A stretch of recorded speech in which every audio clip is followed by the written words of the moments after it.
Hi, I'm Mike from 1A Auto. We've been selling auto parts for over 30 years.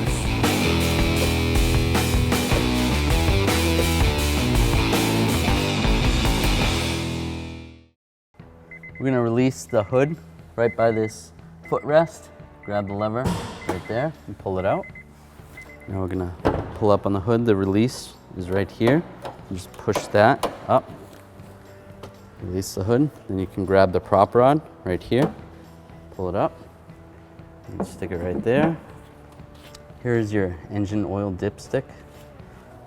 What you can do is you can pull this dipstick out to check your oil level. We're going to wipe it off with a rag. You insert the dipstick and pull it out again.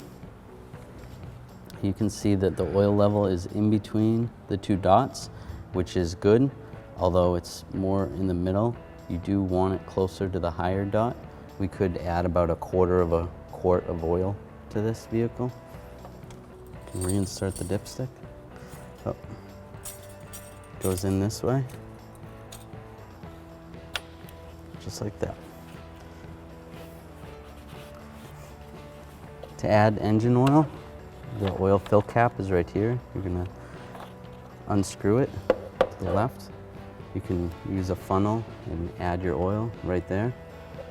And then when you're done adding oil, you just screw this cap back on. To close the hood, we're gonna pull the prop rod out, put it back in its holder, and drop the hood. Thanks for watching. Visit us at 1AAuto.com for quality auto parts, fast and free shipping, and the best customer service in the industry.